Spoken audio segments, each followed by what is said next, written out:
Indomie ഞാൻ die hard ഫാനായിരുന്നു ഇൻഡോമിൻ്റെ പണ്ട് മുതൽ തന്നെ. കാരണം നമ്മൾ ഗൾഫിൽ ഇവിടെയൊക്കെ പോയി കഴിഞ്ഞാൽ എപ്പോഴും ഇൻഡോമി അവിടെയൊക്കെ പോയി കഴിഞ്ഞാൽ നമ്മളെപ്പോഴും ഞാൻ ഇപ്പോൾ ആരെങ്കിലും ബിരിയാണിയിൽ എപ്പോഴും എന്ത് ചെയ്യും ബോക്സ് ആയിപ്പിക്കും. നമുക്ക് ഇൻഡോമിൻ്റെ ഫാനായിരുന്നു. അപ്പോൾ അതിനോട് നമുക്ക് എന്ത് ചെയ്യുന്നുണ്ട് ഇൻഡോമി നമുക്ക് നോക്കാറുണ്ട്. അപ്പോൾ ഫാദർ പറഞ്ഞു ഇന്ന് ഇൻഡോമിനെ നോക്കാമല്ലോ എന്നിട്ട് ഫാദർ എന്ത് ചെയ്തു, ഞങ്ങൾ ഇന്തോനേഷ്യയിൽ പോയി സംസാരിച്ചു. ആദ്യം ഇപ്പോഴും ഞാൻ കൊടുക്കുന്നുണ്ട് ഇൻഡോ ഫുഡ് ടവർ. ഇപ്പോൾ നിങ്ങൾ ഗൂഗിളിൽ സെർച്ച് ചെയ്താൽ ഇൻഡോ ഫുഡ് ടവർ എന്ന് പറഞ്ഞു കഴിഞ്ഞാൽ ഒരു 19 നിലയിലൊരു ബിൽഡിംഗ് ആണ്.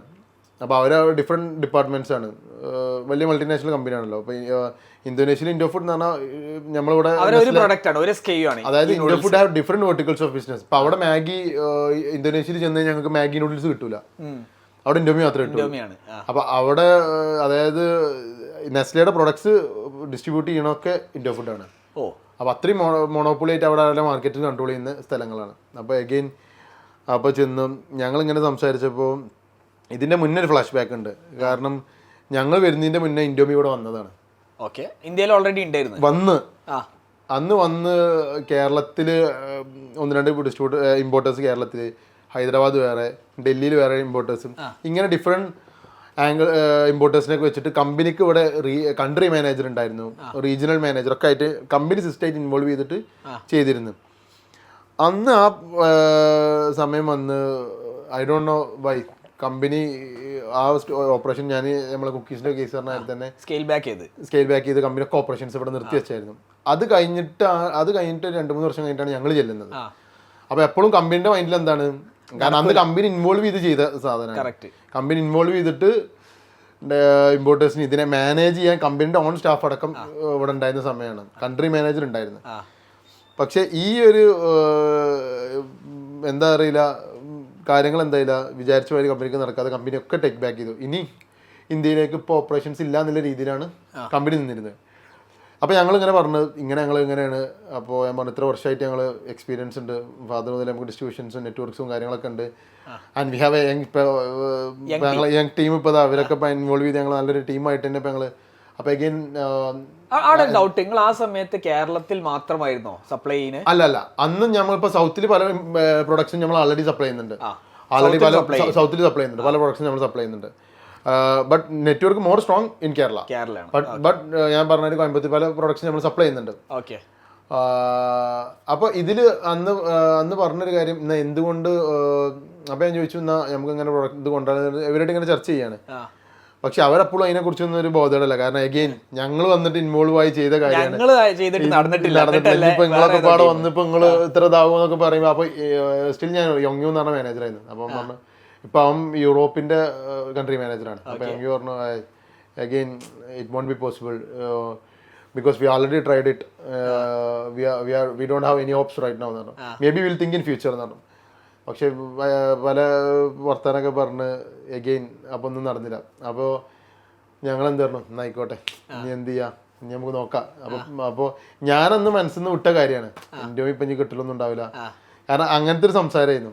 കാരണം അപ്പോൾ അവർക്കൊരു ഇത് എന്തില്ല, നമുക്ക് തരാൻ വലിയൊരു താല്പര്യമില്ല, കോൺഫിഡൻസ് ഇല്ല. കാരണം എഗെയിൻ ഇവർക്ക് ഈ ഒരു സംഭവം തന്നെ തിരിച്ച് ഇതേമാതിരി തന്നെ. കാരണം ഇവർക്കൊക്കെ ഒരു ഇതുണ്ടാവുമല്ലോ, ഇനിയിപ്പോൾ അവിടുത്തെ ഇപ്പോൾ ആൾറെഡി അന്ന് ഇൻവോൾവ് ആയ ഇവരെ കൺട്രോളാണ് ഇതൊക്കെ അന്ന് ചെയ്തിട്ടുള്ളതും. അപ്പോൾ എഗെയിൻ അവർക്കൊക്കെ ഒരു ഫീൽ ഉണ്ടാവില്ല, ഇനിയിപ്പോൾ ഇവരെ കൊണ്ടോ നടന്നില്ല നമ്മളെ കൊണ്ടോ നടക്കൂല എന്നുള്ള രീതിയിൽ ഒരു തോട്ട് തന്നെ ആയിരുന്നു. പിന്നെ വന്നു അപ്പോൾ വരുന്നതിന് മുന്നേ ഫാദറിന്, അപ്പോൾ ഞാൻ അന്നത് ഹോപ്പ് വിട്ടതാണ്. ഫാദർ എന്നോട് പറഞ്ഞു അപ്പോൾ എന്ന് വരുമ്പോൾ തൽക്കാലം നമുക്ക് എന്ത് ചെയ്യാം, വേറെ എന്തെങ്കിലും പ്രൊഡക്ഷൻ ഇവിടെ ഇന്തോനേഷ്യയിൽ വന്നല്ലോ, നമുക്ക് വേറെ പ്രൊഡക്ഷൻ എന്തായാലും നമുക്ക് ഇവിടെ എന്ത് ചെയ്യാം, ഇമ്പോർട്ട് ചെയ്യാൻ നോക്കാം. അങ്ങനെ ഞങ്ങൾ മെദാൻ ബേസ് ചെയ്തിട്ട് ഒലങ്ക ഫുഡ്സിന്റെ അൽഹാമി എന്ന് പറഞ്ഞ ബ്രാൻഡ് ഉണ്ട്, അൽഹാമി. അപ്പോൾ ആ ബ്രാൻഡ് ഇമ്പോർട്ട് ചെയ്ത് നൂഡിൽസ് തന്നെ, അതാണ് നൂഡിൽസിന്റെ ഞങ്ങളെ തുടക്കം. അപ്പോൾ അത് കൊടുന്ന് അതിൽ ഞാൻ ചിക്കൻ ഫ്ലേവറും പ്രോൺസ് ഫ്ലേവറാണ്. പ്രോൺസ് ഉണ്ടല്ലോ, പ്രോൺസിന്റെ ഫ്ലേവറും ചിക്കൻ ഫ്ലേവർ. ബട്ട് ഇതിന്റെ ടേസ്റ്റ് സിമിലർ ലൈക്ക് ഇൻഡോമിനെ മാതിരി സിമിലർ ടേസ്റ്റ് ആണ്. അപ്പോൾ നമുക്കൊരു പക്ഷെ എന്തായാലും ഇതൊന്ന് അതായത് നമുക്കിതൊന്ന് ചെയ്ത് നോക്കണം. അങ്ങനെ അത് കൊടുന്ന് അപ്പം ചിലപ്പോൾ അന്നത്തെ ആൾക്കാർക്ക് ചില ആൾക്കാർക്ക് ഓർമ്മ ഉണ്ടാവും, ഇത് എനിക്ക് തോന്നുന്നൊരു 8-9 വർഷം മുന്നെയാണ്. അപ്പോൾ അന്ന് ഇത് കൊടുന്ന് പല അന്നത്തെ ഹൈപ്പർ മാർക്കറ്റ്സിലും സൂപ്പർ മാർക്കറ്റ്സിലൊക്കെ മാക്സിമം അവൈലബിൾ ചെയ്ത് ഓഫേഴ്സിലൊക്കെ കൊടുത്ത് 5 പാക്കാണ് അന്ന് കൊടുത്തിരുന്നത്. ഓഫറൊക്കെ ഇട്ട് 5 പാക്ക് പുഷ് ചെയ്ത് ഇതിൻ്റെ സാമ്പിളിങ്ങും കാര്യങ്ങളൊക്കെ ചെയ്ത് നല്ല സെയിലും കുഴപ്പമില്ലാത്ത നല്ലൊരു സെയിലൊക്കെ കൊണ്ടുവരാൻ പറ്റിയത്. ഇതിങ്ങനെ നിൽക്കുന്നു ഒരു എനിക്ക് തോന്നുന്നു 1 year ഒക്കെ ആകുമ്പോഴത്തേക്കും തന്നെ എഗെയിൻ ഞങ്ങൾ ഇതേമാതിരി മീറ്റിങ്ങിന് പോയപ്പോൾ ഞാനൊക്കെ ശരിക്കും അന്ന് പറഞ്ഞു കഴിഞ്ഞാൽ ഞാനൊക്കെ പിന്നെ ഇൻഡോമിനെ കുറിച്ച് ആൾറെഡി ഇതിനുണ്ട് പക്ഷെ ബട്ട് ഫാദർ അപ്പോഴും ഇതിന്റെ മെയിൽ കമ്മ്യൂണിക്കേഷനും കാര്യങ്ങളൊക്കെ എപ്പോഴും ചെയ്യുന്നുണ്ട്. ഞാനിവിടെ ഉണ്ടാക്കുന്ന നമ്മളിപ്പോൾ ബിസിനസ് ഉണ്ടാക്കുന്നുണ്ടെങ്കിലും ഇതിന്റെ ഇൻപുട്സും ഇതൊക്കെ വെച്ചിട്ട് മെയിലും കാര്യങ്ങളും ഞങ്ങൾ ഇങ്ങനെയൊക്കെ ചെയ്യുന്നുണ്ട് എന്നൊക്കെ പറഞ്ഞിട്ട് പുള്ളി അപ്പോഴും അതിന്റെ കാര്യം വിടാതെ ഞാനെപ്പോഴും പറയും ആ പുള്ളി വിടാതെ എന്തുണ്ട് ഇതിന്റെ പിന്നാലെ ഉണ്ട്. കാരണം ഇപ്പൊക്കറിയാം എനിക്കിത് എന്തായാലും എങ്ങനെയും ഇത് പ്രൊഡക്റ്റ് കിട്ടണം എന്നുള്ളത് നമുക്കൊരു അതിയായ ആഗ്രഹമാണ്. ഇഷ്ടമാണ്. അപ്പൊ ഇത് നമുക്ക് ചെയ്യാനും ആഗ്രഹം ഉണ്ട് എന്നൊക്കെ അറിയാം. അപ്പൊ അന്നും ഞങ്ങളോട് ഈ എല്ലാമയോടൊക്കെ പോകുമ്പോൾ എല്ലാവരും ചിലവരൊക്കെ പറയും ഇതിന്റെ നിങ്ങൾ ഇൻഡോമിയൊക്കെ കൊണ്ടുവരും, ഇൻഡോമി ആണെങ്കിൽ നമുക്ക് എന്ത് ചെയ്യാം, ഒന്നും കൂടി നിങ്ങൾക്ക് ഒരു പുഷ് ഇട്ട് ഒന്നും കൂടി നോക്കാന്നൊക്കെ പറയുമ്പോൾ ഇതിങ്ങനെ പറയണേ. അപ്പോൾ എന്ത് ചെയ്തെന്ന് വെച്ച് കഴിഞ്ഞാൽ എഗെയിൻ ഫാദർ ഇങ്ങനെ കമ്മ്യൂണിക്കേറ്റ് ചെയ്യുന്നു. ഒരു വർഷം മാക്സിമം എനിക്ക് തോന്നുന്നു 1 വർഷം കഴിഞ്ഞപ്പോഴത്തേക്കും എഗെയിൻ ഞങ്ങൾ മീറ്റിങ്ങിന് പോയി. ബട്ട് അപ്പോൾ അന്നത്തെ ഞങ്ങളുടെ സിറ്റുവേഷൻസ് വാസ് ഡിഫറെൻറ്റ്. ബാക്കി കാര്യങ്ങളൊക്കെ സംസാരിച്ചു. We were having something. നമുക്കൊരു ഡാറ്റാസ് എന്താണ് ഞങ്ങൾ നൂഡിൽസിന്റെ മാർക്കറ്റ്, എന്താണ് ഞങ്ങൾ ചെയ്യുന്നത്, എന്താ ആക്ടിവിറ്റീസ് ഞങ്ങൾ. അപ്പോഴത്തേക്ക് നിങ്ങൾ നൂഡിൽസ് മാർക്കറ്റ് എത്രത്തോളം സെയിൽസ് കൊണ്ടുവന്നിട്ടുണ്ടാവും? അതായത് അന്ന് എനിക്ക് തോന്നുന്നത് ഇതാണെന്നുണ്ടെങ്കിൽ ഒരു മന്ത്ലി 2-3 കണ്ടെയ്നറിന്റെ ബിസിനസ് ഈ എല്ലാമൊക്കെ നമ്മൾ ചെയ്തിട്ടുള്ളൂ. കണ്ടെയ്നർ പറയുമ്പോൾ എത്ര രൂപന്റെ? അതായത് ലെറ്റ്സ് ഒരു എനിക്ക് തോന്നുന്നു ഒരു 50 lakhs ബിസിനസ് ഒക്കെ മാക്സ് അന്ന് ചെയ്തിട്ടുണ്ടാവുള്ളൂ. ഓക്കെ, മന്ത്ലി ഒരു 50 lakhs ബിസിനസ് അന്ന് അതിനൊക്കെ ചെയ്തിട്ടുള്ളൂ.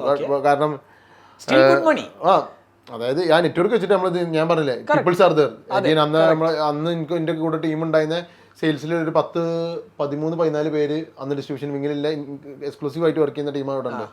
ഇവർക്കും എന്തെങ്കിലും അവർക്കും എല്ലാ വെള്ളം കൂടി കൊടുക്കാനുള്ള കാര്യങ്ങൾ കിട്ടുകയും ചെയ്യണം, ഇതിനെ മാനേജ് ചെയ്യണം, അത്രേ ഉള്ളൂ. അഗൈൻ എനിക്കൊന്നും നമുക്ക് പേഴ്സണലി ഒന്നും എടുക്കണം എന്നല്ല, നെറ്റ്വർക്ക് ബിൽഡ് ചെയ്യാം, വളരട്ടെ എന്നില്ലായിരുന്നു. അപ്പോൾ എഗെയിൻ ഇതിങ്ങനെ സംസാരിച്ചുകൊണ്ടിരിക്കുമ്പോൾ മീറ്റിങ്ങിന് പോയി. അപ്പോൾ ഇൻഡോ ഫുഡിലെ മീറ്റിങ്ങിനായിട്ട് സംസാരിച്ചപ്പോൾ അന്നത്തെ അവർ അപ്രോച്ചും കാര്യങ്ങളൊക്കെ കുറേ കാര്യങ്ങൾ മാറി. അപ്പോൾ എനിക്ക് മനസ്സിലായി ശരിയാണല്ലേ, എന്നും നമ്മൾ ചെയ്യുന്ന മാതിരി, അതായത് ഇത് മറ്റേ കാര്യങ്ങൾ നമ്മൾ ചെയ്യുന്ന രീതികൾക്കനുസരിച്ച് കാര്യങ്ങളും അവരുടെ ആറ്റിറ്റ്യൂഡ്സും കാര്യങ്ങളൊക്കെ മാറും എന്നുള്ളത് മനസ്സിലായി. അവർ കുറേ വെൽക്കമിങ് ആയിരുന്നു. അത് ആ ഒരു മീറ്റിംഗ് കഴിഞ്ഞു വിത്തിൻ. അപ്പം അന്ന് അവർ പറഞ്ഞു ഞങ്ങൾ ഇൻപുട്സും കാര്യങ്ങളൊക്കെ കൊടുത്തു. അഗെയിൻ ഇത് വന്ന് അപ്പോൾ ഞാൻ വിചാരിച്ചു okay may be will get, അല്ലെങ്കിൽ ചിലപ്പോൾ കിട്ടൂല എന്നുള്ള ഇതിലായി. ബട്ട് ഞങ്ങൾ തിരിച്ചെത്തി. കുറച്ച് 1-2 മാസം കൊണ്ട് തന്നെ offered us the product. Indomie നമുക്ക് ഓഫർ ചെയ്ത് വി വിൽ ഗിവ് ഇറ്റ്. അപ്പം അന്ന് ഞങ്ങൾ പറഞ്ഞത് അപ്പോൾ ഇതിൻ്റെ മെയിൻ കാര്യം എന്ന് പറഞ്ഞാൽ എൻ്റെ ഉപ്പ തന്നെയാണ്. കാരണം അന്ന് ഇപ്പം തന്ന കമ്മിറ്റ്മെൻറ്റ് അതിൽ സാധനം എനിക്ക് എടുത്തു തരാം എന്ന് പറഞ്ഞൊരു കാര്യം ഉണ്ടായിരുന്നു. അപ്പോൾ സാധനം ആ പാർട്ട് പുള്ളി നല്ല വൃത്തിയായിട്ട് തന്നെ ചെയ്ത് പ്രൊഡക്റ്റ് സെറ്റാക്കി തന്ന് അതിനെ ബെസ്റ്റ് പ്രൈസ് തന്നെ ആക്കി പ്രൊക്യൂർ ചെയ്തു. പക്ഷേ നമ്മളന്ന് റിക്വസ്റ്റ് ചെയ്ത ഒറ്റ കാര്യമുള്ളൂ, ഇവിടെ കൺട്രി മാനേജേഴ്സോ ഇവിടെ റീജിയണൽ മാനേജേഴ്സോ ആരും വേണ്ട, ഞങ്ങൾ മാത്രം ഇവിടെ നമ്മൾ മതി, വേറെ ആരും ഞങ്ങൾക്ക് എക്സ്ക്ലൂസിവിറ്റി വേണം. പ്രൊഡക്റ്റ് ഞങ്ങൾ എങ്ങനെയായാലും ഞങ്ങൾ ചെയ്ത് വിറ്റിരിക്കും, ഇതാക്കിയിരിക്കും എന്നില്ല, അത് ഞങ്ങളെ കോൺഫിഡൻസ് ആണ്. വി വിൽ ഡു ഇറ്റ് എന്ന് പറഞ്ഞു. അപ്പൊ നിങ്ങൾ ആ സമയത്ത് എക്സ്ക്ലൂസിവിറ്റി സൈൻ ചെയ്തപ്പോൾ നിങ്ങൾ പിന്നെ 10 year ഡീൽ അല്ലെങ്കിൽ 20 year ഡീൽ നമ്മൾ ഇത്ര 10 year വെച്ചിട്ട് തന്നെയാണ് നമ്മൾ എന്ത് ചെയ്യാം, സൈൻ ചെയ്യാം. പക്ഷെ ഇത് ചെയ്യുമ്പോഴും അവിടെ അഗെയിൻ അവിടെ എന്ത് വരും, ഇപ്പൊ ഞാനൊരു പ്രൊഡക്റ്റ് ചെയ്യുകയാണെന്നുണ്ടെങ്കിൽ നമ്മൾ അതിന്റെ കമ്മിറ്റ്മെന്റ് കൊടുക്കുമ്പോൾ again as A manufacture they will push target. Correct, ഉറപ്പായിട്ടും ഇങ്ങനെ വേണം. ഇയർലി എന്ത് ചെയ്യണം, ഇത്ര സെയിൽസ് ഇത്ര മില്യൺസ് ഓഫ് പാക്കറ്റ്സ് വേണം. അപ്പൊ ചില നമ്പേഴ്സ് ഒക്കെ നമ്മൾ പറയുമ്പോൾ നമ്മളെന്നെ എത്ര വർഷം കൊണ്ട് നമ്മളെന്നെ ഒന്ന് തെറ്റുമേ ഇതൊക്കെ പറയാം. അപ്പൊ ഞങ്ങൾ കേണ അപേക്ഷിച്ച് തന്നിട്ട് ഇത് ചെയ്യുമ്പോ പറയുമ്പോ അപ്പൊ അഗെയിൻ എന്നാലും അപ്പൊ നമുക്ക് എന്താ ആവശ്യം, എന്നാലും ഇത് എടുക്കണം, സാധനം എടുക്കണം എന്നുള്ള രീതിയിൽ. അപ്പൊ അതെന്നോട് അപ്പൊ നമ്മളെ ഇതൊന്നും അന്ന് ഒന്നും ചെയ്യാൻ പറ്റുന്നെന്ന് വിചാരിച്ചിട്ടല്ല, but we will do it എന്ന് പറഞ്ഞത്. അപ്പം കമ്പനി എന്ത് ചെയ്തു, അങ്ങനെ പ്രൊഡക്ട്സ് തന്നു.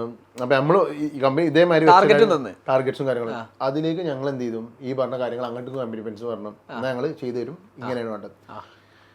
അപ്പോൾ ഇത് വിൻ വിൻ സിറ്റുവേഷൻ, അതായത് എന്താവുന്നില്ല രീതിയിൽ.